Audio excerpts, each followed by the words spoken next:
All rise for the jury. Welcome back to Justice 4. We're your hosts. I'm Jackie. And I'm Sam. Today's episode is going to be just a little different. Yeah. We decided it was time to do an update episode. Yeah. And by we, I mean Sam. She put in a lot of work and went back through all of our season 1 episodes. I did. And figured out what had updates and what didn't. She also enjoyed going back to baby us sitting on beanbag chairs. Bro. In your apartment. It made me so sad. We've come a long way. We've come, it was precious. I just recently took down our backdrop. Did you? Yeah. And I was like, oh, there's so much light in this room now. It's awful. So some of these cases are going to have some really big updates, while others are going to leave us with more questions than we had when we ended our episodes. Pretty much.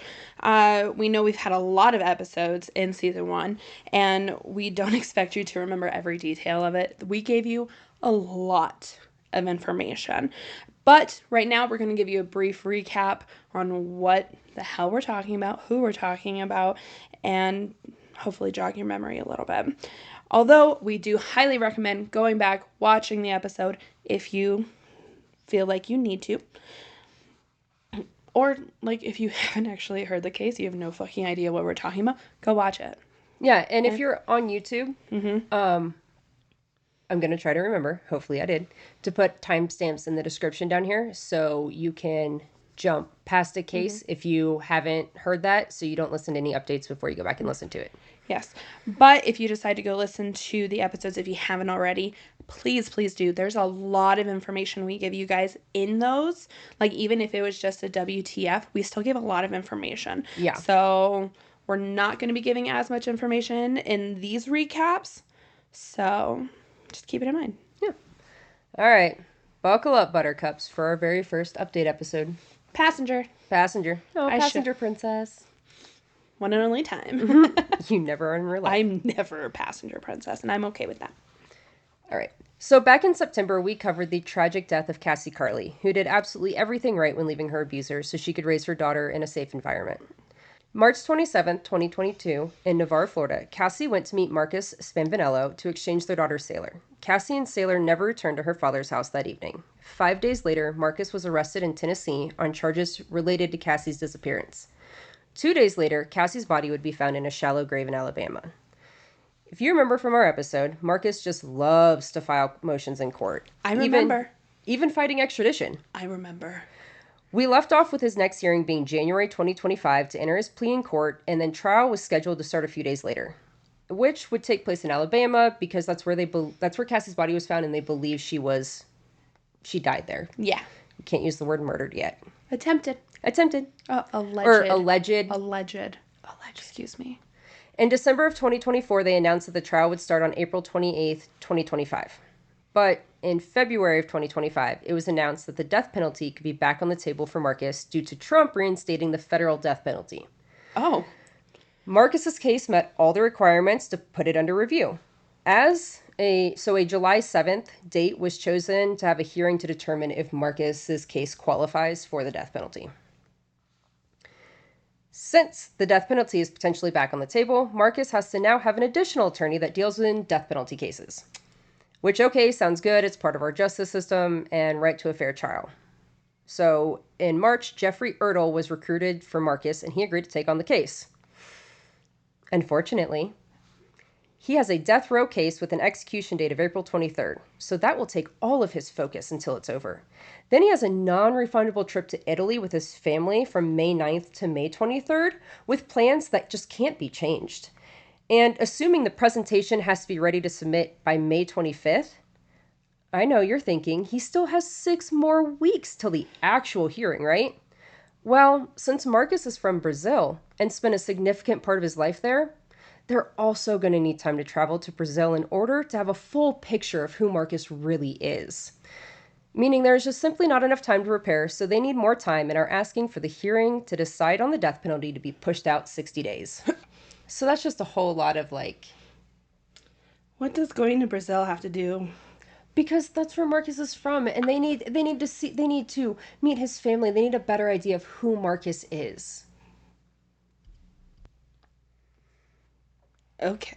So this motion was filed on April 4th, and I have no idea how Marcus found attorneys that are just as motion file happy as he is What are the chances?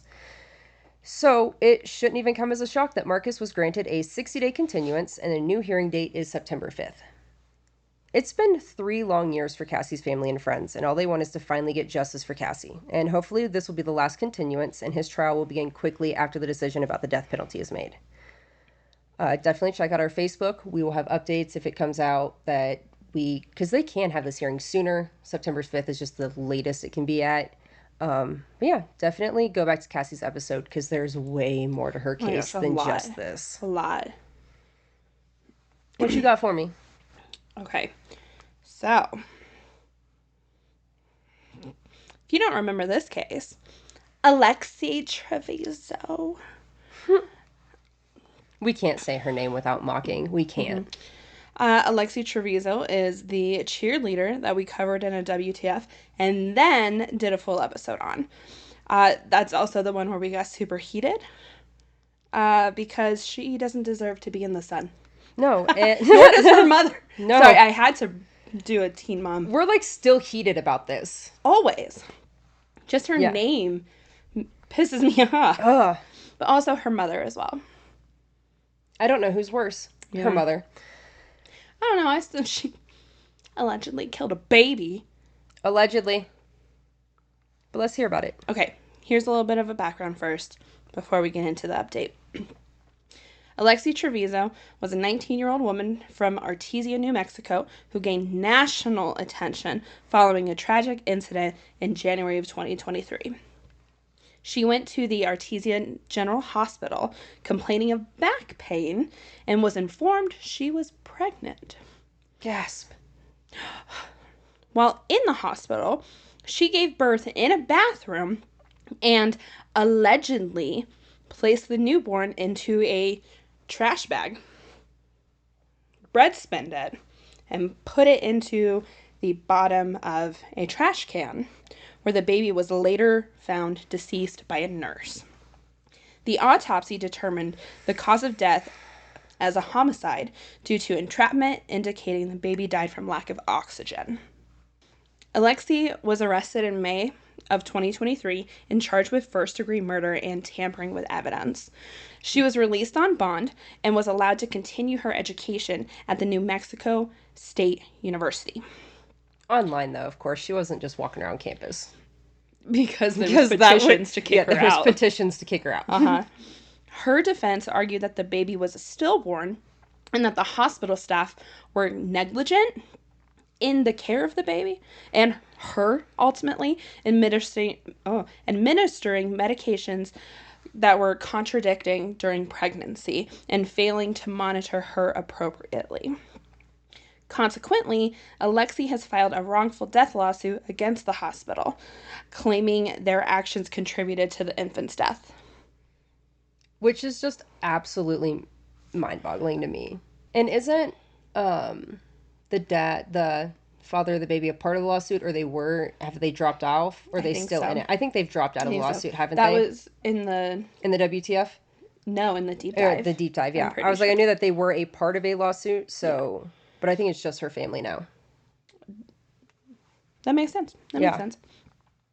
As of May of 2025, so last month. Yeah. The case against Alexee remains pending before the New Mexico Supreme Court. The trial was initially scheduled for August of 2024, but was postponed following a ruling by the district judge to suppress key evidence. But, like, what are we suppressing? Well, I know that there's the debate over HIPAA in the hospital room, but she had her mom in there, and she was openly talking to police in front of her mom, so it, eliminated HIPAA, so I don't know. So some of the key evidence included statements Alexee made to hospital staff and law enforcement, which her defense argued were protected by doctor-patient privilege and obtained without proper Miranda warnings. Well, if I just would have shut the fuck up, you were going to tell me. Period. I'm just kidding. Listen, we worked on this episode together, but yet, I'm still over here going, hey, hold on. I feel that way with all the ones you wrote, too, though. We didn't write each of them together. We're just a mess, okay? We also didn't mention the Miranda warnings when we were just talking about.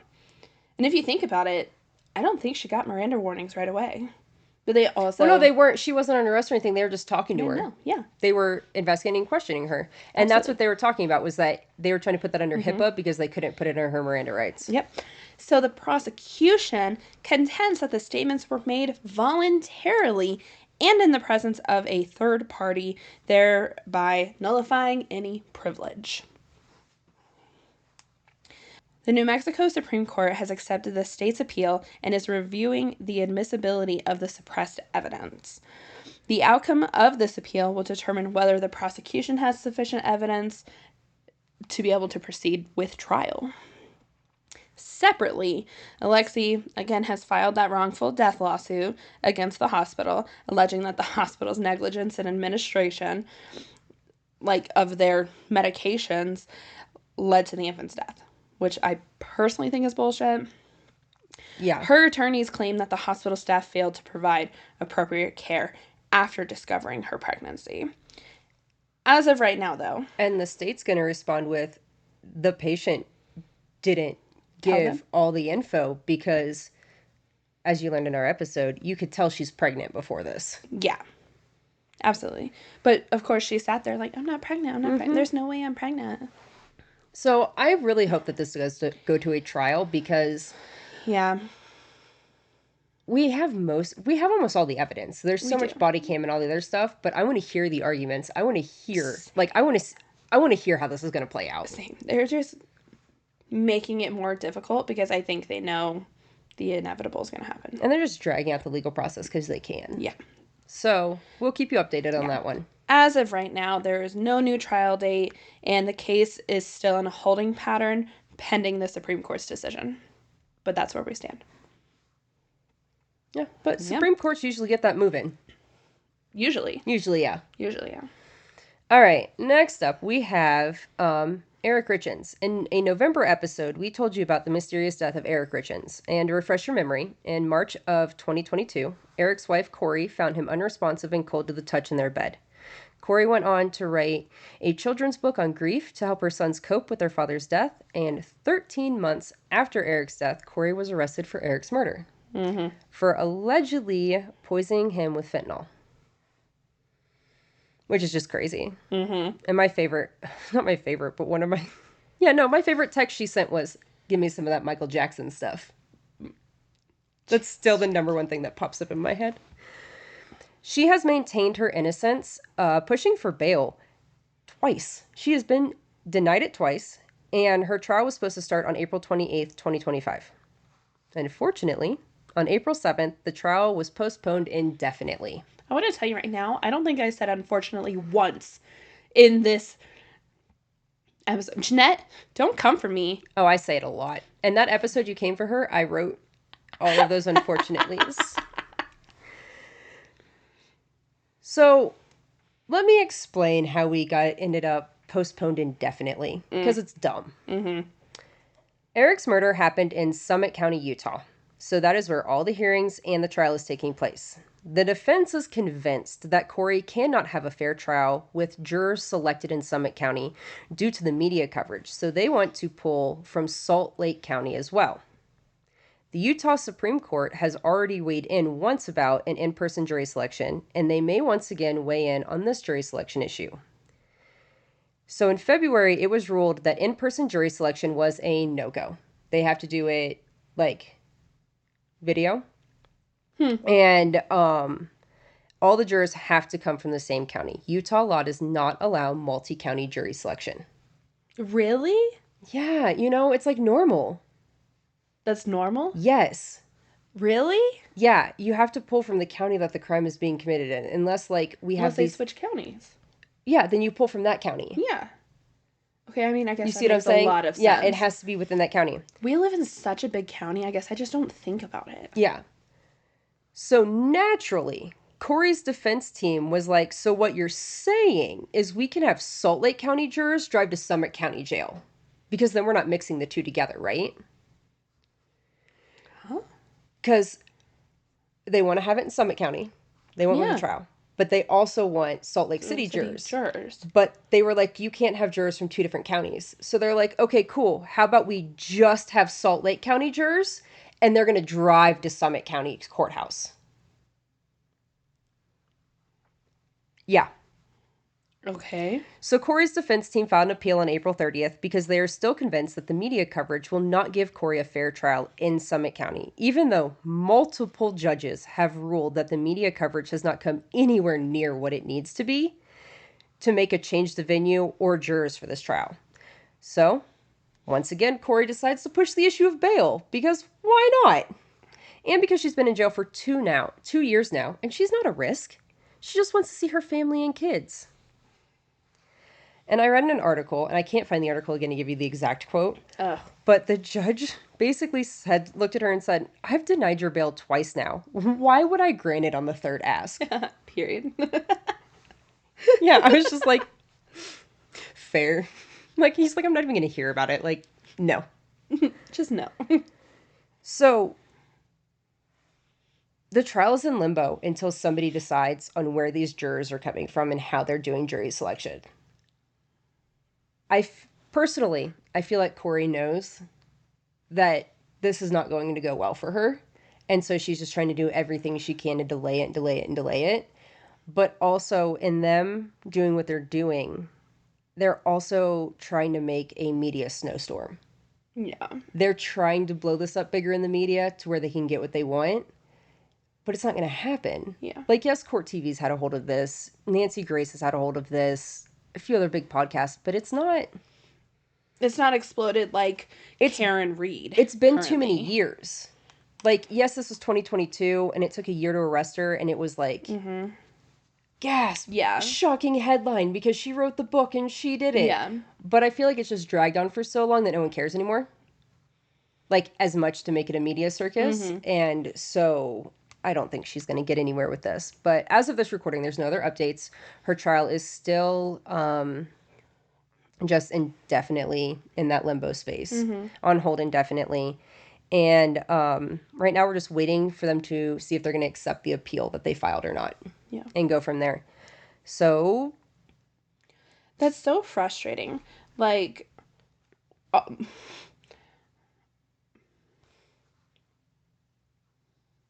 And remember, I'm having a lot of thoughts, and I'm trying to think of the best way to say it without sounding, yeah, like a dick. Say it. Our prisons are so overpopulated. That doesn't give you right to have bail, Kouri. No. But this is why trials, like, I understand, yeah, they need to figure it the fuck out, but figure it the fuck out. This is why trials need to move along quicker. Well, and... not only that, but I feel the other reason she's dragging this out is because there's the fight over the estate for the boys. $5 million estate. And remember, her mom said, whoever gets the boys gets the money. Really weird statement to make about Eric's family and how they're keeping the kids and how they only want the money when Eric's family has all the money. So I also feel like Kouri is dragging this on. Yeah. Because that also drags on the civil suit. Ugh. So frustrating. Yes. So look out for updates. We will have them as they come out on our socials. Are you ready? I hate this bitch. I know. Sarah Boone. We're talking about Sarah Boone, guys. I'll make it quick because fuck that bitch. Yes. Obviously, she's a Florida woman. She was convicted of second-degree murder in the 2020 death of her boyfriend. George Torres. It's George Torres Jr., but it's spelled like Jorge. Please keep that in mind. He suffocated after being zipped up inside of a suitcase. Sarah claimed the incident occurred during a drunken game of hide and seek and that she fell asleep, forgetting that George was inside of the suitcase. However, video evidence showed Sarah taunting George as he was pleading for help, saying, this is what she was saying, quote, "That's what you do when you choke me, and that's what I feel like when you cheat on me," end quote. The jury deliberated for less than 2 hours before returning a guilty verdict in October of 2024. Boom. Sarah's defense argued that she suffered from battered woman syndrome due to the alleged past abuse by George. Despite this claim, the jury found the video evidence compelling. Sarah had rejected a 15-year plea deal prior to the trial. What an idiot. Following her conviction, she was transferred to the Florida Women's Correctional Center in, I'm sorry if I say this wrong, Ocala, I believe is what it is. I know. We covered all of this during the episode, and you're like, yeah, Sam, we fucking know. Well, when we released our episode, she hadn't been sentenced yet. Like, it literally happened, I'm pretty sure, like, the week that our deep dive released. I'm pretty sure. I forgot. Whenever we had all these in this, we had them all listed out to make this episode, I literally put next to Sarah Boone, didn't we finish this one already? Kind of. I forgot we didn't have sentencing. We just didn't have the sentencing in the episode. And I don't think we even did, like, a quick thing of it either afterwards. No, we did not. Now you're about to find out what her sentencing was. Sarah was sentenced to life in prison without the possibility of parole. And that actually happened in December of 2024. At her sentencing, Sarah delivered a 20-minute statement in which she, like, of course, again, about the alleged abuse by George. She criticized the criminal justice system and the media coverage, but then she expressed her love for George and asked forgiveness from him and his family. Eye roll. Yeah, insert the largest eye roll ever anytime she opens her mouth. Oh, also, I forgot to mention, she wrote a 28-page letter to the judge that sentenced her saying that the courts are corrupt. And many judges, like, read it and called it very disrespectful. Yeah. Was this after sentencing? Yeah. She really likes writing letters because there was multiple from her. Okay. But, you know, I just... She's already trying to file other motions. She's already trying to file a bunch of stuff that they're just like, no. I know this isn't the last we're going to hear about her. Yeah, we probably will not have any updates past that for her unless she does some real interesting things in prison. Probably not. Yeah. Like, I'm pretty sure she's going to be stuck there. Just done. But, Jesus. Go on. Okay. So, a few months ago, at the beginning of March, we released an episode on the Singler children. And within weeks of that episode's release, Kimberlee was back filing an appeal. And just to refresh your memory, in December of 2023, after an intense custody battle with her ex-husband, Kimberlee claims someone broke into her Colorado Springs home and stabbed her and killed 2 of her 3 children. By the time police figured out that Kimberlee was lying about the break-in, it was too late and she had already fled the country. She was eventually found in the UK and taken into custody. You just remembered, didn't you? Yeah, I did. Sorry. Do you guys remember why she was in the UK? For her boyfriend. Her boyfriend. Yeah. I'm sorry. Her non-existent boyfriend. I'm sorry. I know I shouldn't laugh about it. We can laugh about that part. I can't help myself with that. So, Kimberlee fought extradition by saying it would be a breach of Article 3 of European human rights law, stating that in Colorado, her charges of first-degree murder can be sentenced to life without the possibility of parole. And York considers this inhumane. But the judge said the governor of Colorado has been known to commune sentences, so there's a chance she won't serve life, and that's good enough for them. And went ahead and okayed her extradition and said, let's go. And that's where our episode ended, just waiting for the next step in her extradition. Within weeks of that episode's release, it was released that Kimberlee had filed an appeal on the extradition ruling, once again claiming it's unlawful to extradite her under Article 3 of European human rights law. And according to a report from KOAA News 5 on March 24th, 2025, which is the most recent article I could find out there, a timeline on when a decision for the appeal could be made wasn't clear the last time this article was updated. According to our NBC correspondents, they are waiting to find out whether the High Court has given permission for the appeal to move forward. If the appeal was unsuccessful, Singler would have the option of appealing to the Supreme Court. So, if they deny this one, she can appeal to a higher court, which I hate. And I'm surprised she can even appeal the decision. Yeah. I thought that extradition was so much more straightforward. Like, we've already had a 3-day hearing. They already went over everything that they have from us. Like, Colorado Springs Police was in that hearing. And I just don't understand how we're fighting this.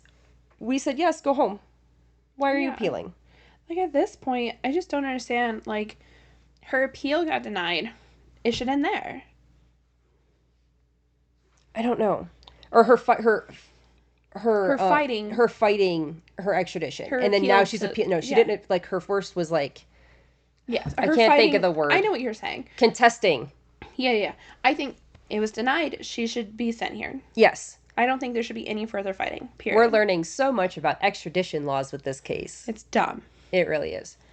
The silver lining for all of this, I guess, is that Kimberlee has been held in jail in London since her arrest. Mm-hmm. So at least she isn't just out and about living her best life. That was the most recent update that we have on that. When we get more, we'll let you guys know. We're just kind of at mercy to the UK court system at this point. And, Please do the right thing. Please protect Superman. I fully am confident she's coming back. I just feel like they have to do everything correctly so They have that to go through the right. for all the stuff. And it's just so dumb. Yeah. Amber Spradlin was a 38-year-old woman from Prestonsburg, Kentucky, whose death on June 18th of 2023 has led to a complex murder investigation involving multiple individuals.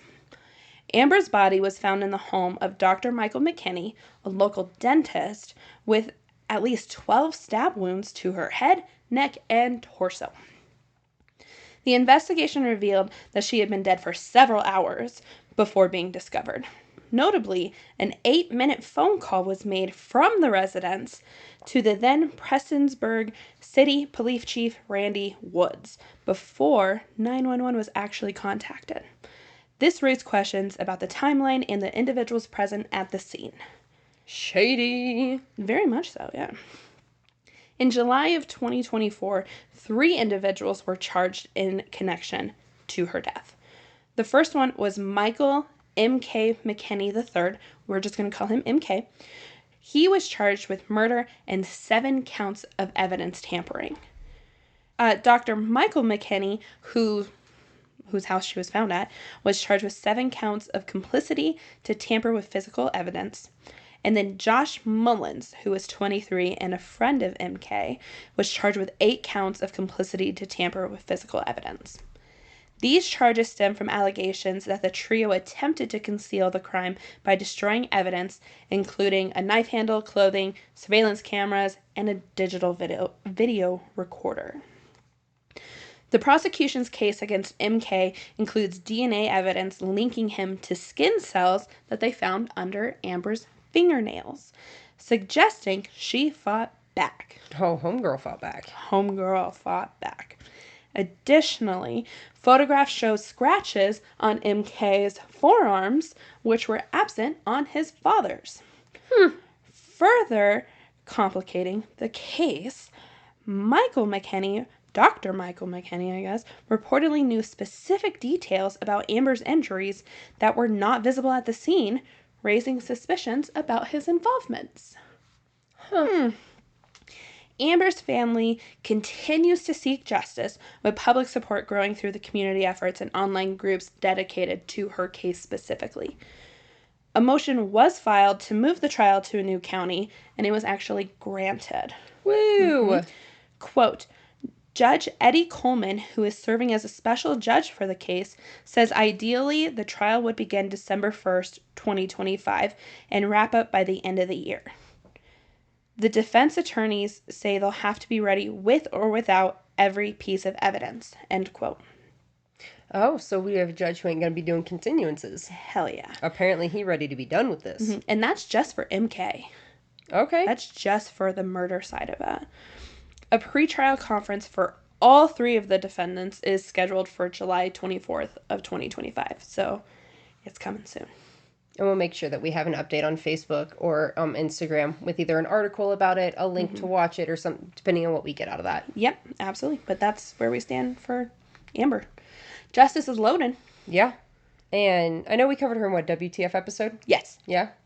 If you guys would like a bigger deep dive on her before trial, let us know. I feel like we went really in depth on that WTF episode, because I feel like it was her and like maybe 1 or 2. It was. Like I one think other it was thing. her and one other person. Yeah, and so I feel like we went pretty in depth on that. So maybe we'll do something before trial if more things come out about it. But yeah, just definitely keep an eye out on that one. Absolutely.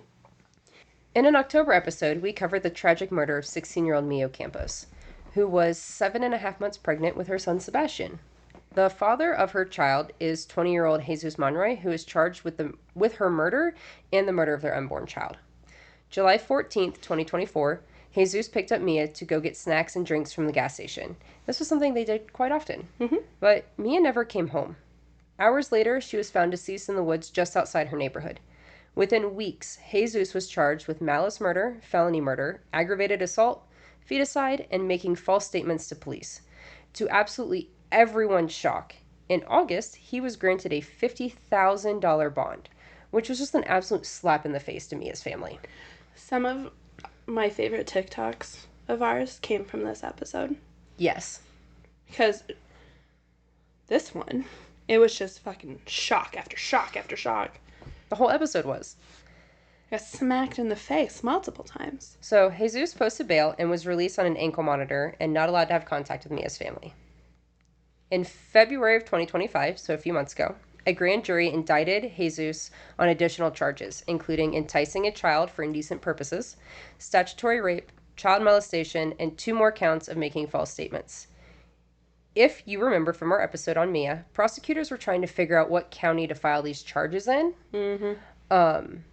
And Jesus was arrested shortly after this hearing. So when Mia got pregnant, her dad wanted to file charges against Jesus for statutory rape. And Mia was like, no, I want to have this baby. I want to have a family. I want my child to have his father in his life and all of that. So her dad said, okay, whatever. Make you happy. It's fine. He said, fuck that. After Mia died. So they just had to figure out where they had sex at, when it happened, and how to do it. And so they didn't know what county it happened in. Turned out it happened in Gwinnett County, which was the county that Mia also was murdered in. Oh. So everything would still be happening in the same county, which makes it a little easier. Yeah. Here's the part where you need to buckle up. Oh. Again. In April. So for us right now, last month, for you guys listening, a couple months ago. Why do you hate me? Jesus had a bond hearing for these new charges. In this hearing, it was revealed that Jesus is the father of Mia's unborn baby, something he had been denying. He did? Yeah, remember? He was like, don't tell them it's my baby, and like all this. And so they needed to prove that it was his baby to do all the charges. Even with new charges and DNA evidence and all the GPS evidence we have from his other hearing, Jesus was granted a $150,000 bond. Once again, under the conditions of house arrest with a GPS ankle monitor and no contact with Mia's family. As of this recording, there is no trial date set. When a trial date is set, we'll make sure we let you know. But once again, he is sitting at home, nice and comfy, in his own bed. We have no trial date. I need to go back to a question I asked just a little bit ago. Mm-hmm. Why do you hate me? Why do you feel the need to continue to stab me in the heart with this case? Do you remember how I opened the episode for this case? Yeah. Yeah, it's my favorite opening I've ever had. I'm not going to tell you guys what it is. Go listen. But it's my favorite opening I've ever had. So we will definitely be updating you on that because it is such an infuriating case. Yeah. Like, if you thought we were mad about the Alexee Trevizo one, this one... Top tier. Yeah, it's up there. What you got for me? This one, I did the shortest WTF on. Sheila Mann. Do you even remember that name? Don't read it. Do you remember? I remember the name, but I think it's because of Sheila Eddy from Skylar Niece, and I think that's why Sheila rings a bell. Yeah, it has nothing to do with it. I know, it has absolutely nothing to do with it, but yeah. All right, let me tell you about Sheila Mann. Sheila Mann is a mother from Richmond, Kentucky. She was arrested on July 23rd of 2024 following disturbing allegations from her 10-year-old daughter. The girl told police that Sheila tried to strangle her, Oh, yeah. leaving her unable to breathe and with throat pain for days. She also claimed her mom threatened to slit her throat multiple times and forced her to stay inside a dog kennel for 2 to 3 days, only letting her out to use the bathroom. I remember this now. Yeah. Well, Sheila denies all accusations, calling them a misunderstanding and referencing a prior situation in Georgetown where she says she was the actual victim, not her daughter. She insists her daughter was never locked in a kennel and points out that she's always worked in caretaking, saying she would never harm a child, let alone her child. The last time we brought her up, she was facing serious charges, including strangulation, criminal abuse, and unlawful imprisonment, but court had not taken place yet. Yeah. I hate to break your heart and all of my jurors' hearts. That's where we still stand. Are you serious? Yes. However, we do have a pre-trial conference scheduled on July 10th of 2025, so soon. Okay. So we're going to be keeping an eye on it, but all in all, nothing's changed. But I had to keep you guys Yeah, in and the especially loop. because we have something coming up here in July. We have quite a few court dates in July, I'm hearing, as we're going through this, putting them all together. And we have more coming. Yeah. In our December 17th episode, we cover the mysterious disappearance of Kevin Graves. To refresh your memory, 28-year-old Kevin Graves went missing in July of 2018 while attending the Electric Forest Festival, which is a massive EDM festival held in Rothbury, Michigan. Kevin went to the festival with his girlfriend Kayla and 2 other friends. And this festival is held on a 2,000-acre ranch. Tens of thousands of people attend this every year. It's massive. It's huge. Yeah. Now for the update.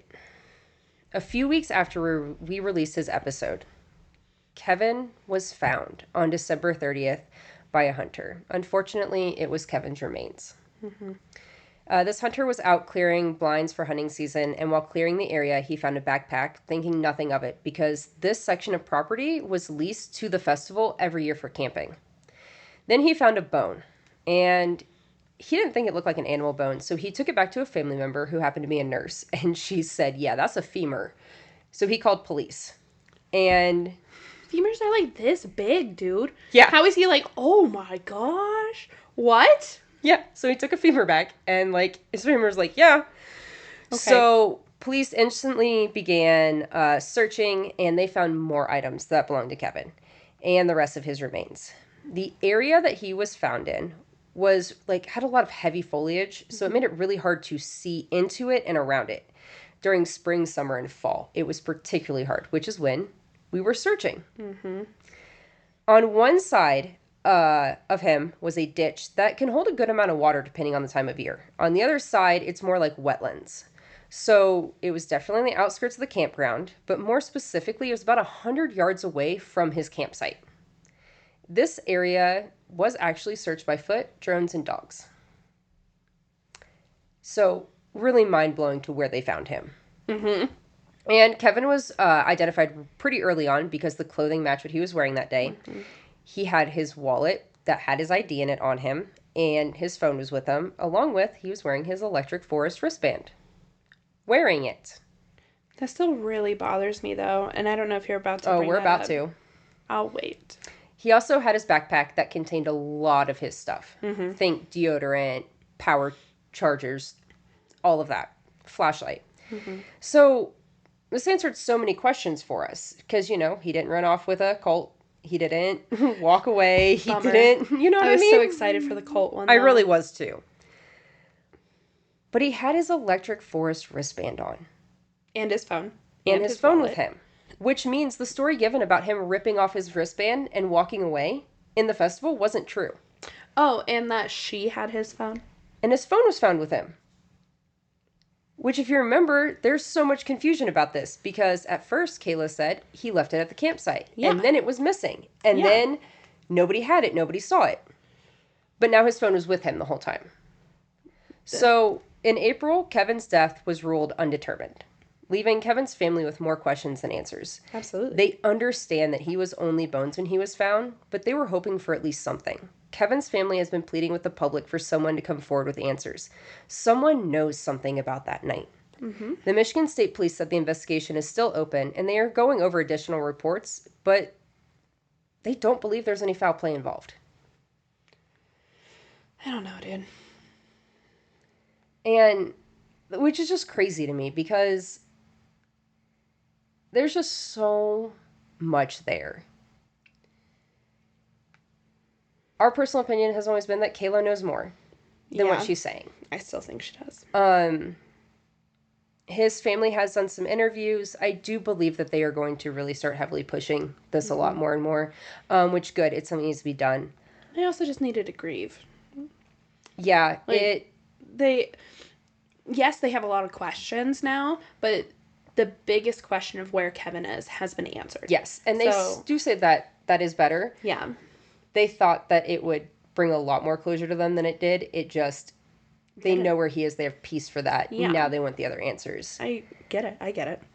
But also, on the little bright note for this, there has been such a big outpour of love from the Electric Forest community for Kevin and his family. So much that his cousins set up a P.O. box for anyone who wants to send things from the forest to Kevin, or just any ravers out there, anybody who wants to send anything, a little note, a little trinket, any of that.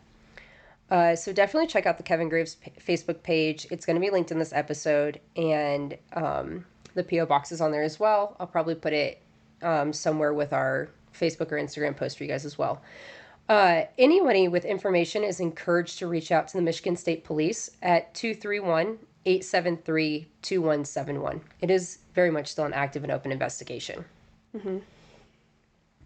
We hate to do this to you guys, but we have to break this into two parts because we're giving you guys so much information and so many updates that I wouldn't say failed to give you on, but we just didn't have the information to give you on for season 1. Yeah. So, sorry, but we're stopping. And we will catch you guys next week with the second part of it. Yeah. We tried to we thought this was going to be a short episode. It wasn't. It was not. It was going to be one, and no. It's not. There was a lot to update y'all on that we didn't know. Mm-hmm. You will appreciate it, though, because it's a lot of information. Our producer's going to appreciate it because it's a lot of information. It's a lot. So, we love you guys. We will catch you next week with part 2 of our case updates. But take this time to go ahead and listen to any episodes you need to listen to. Hell yeah. With that, when you decide to go watch the long deep all dives of our deep dive episodes, at the same time, like, follow, subscribe, everywhere. We're everywhere, including babe. Facebook, Instagram, TikTok, anywhere you can find us. Yeah, we're a good time. Yeah, we're a good Don't time. forget, check out our website. It's going to have all of the resources. It's going to have pictures. It's going to have additional information for you, and you can find all of our episodes there as well. We're also recording this pretty early on, but hopefully by the time it releases, our merch is released. Hopefully, yes. If not, I'm sorry. Yeah. I love you. We just keep telling you that, and one day it'll be there. It will. We have it. It's right there. We have it. We just got to give it to you. Okay. Anyway, we'll catch you guys next week with part 2. We love you. Have a great day. Be safe. Okay. Love you. Bye.